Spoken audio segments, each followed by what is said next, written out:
ప్రజలకు ఉపయోగపడేలా శంకర్ విలాస్ పైవంతెన నిర్మాణాన్ని కూటమి ప్రభుత్వం చేపడితే కొంతమంది కావాలనే కేసులు వేసి అడ్డుకుంటున్నారని గుంటూరు మేయర్ కోవెలముడి రవీంద్ర ఆరోపించారు. శంకర్ విలాస్ ఆర్ఓబీ నిర్మాణంలో నిబంధనలు పాటించడం లేదంటూ గుంటూరు ట్యాక్స్ పేయర్స్ అసోసియేషన్ సభ్యులు హైకోర్టును ఆశ్రయించారు. పనుల పరిశీలనకు న్యాయస్థానం అడ్వకేట్ కమిషనర్ను నియమించింది.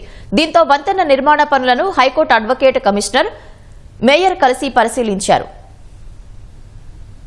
పార్లమెంట్ పెమ్మసాని చంద్రశేఖర్ గారు వచ్చిన తర్వాత అభివృద్ధిలో భాగంగా దీన్ని ఎట్లా అభివృద్ధి చేయాలని చెప్పి సెంట్రల్ గవర్నమెంట్ తో ఆయన పోరాడి ఫండ్స్ తీసుకొచ్చి ఇక అభివృద్ధి కార్యక్రమం చేపడుతుంటే కావాలని కొంతమంది దుష్టశక్తులు ఆటంకవాదులుగా చేస్తుంటే కూటమి ప్రభుత్వం సంక్షేమం అభివృద్ధి రెండు ప్రధాన ధ్యేయంగా గుంటూరులో పనిచేస్తుంది.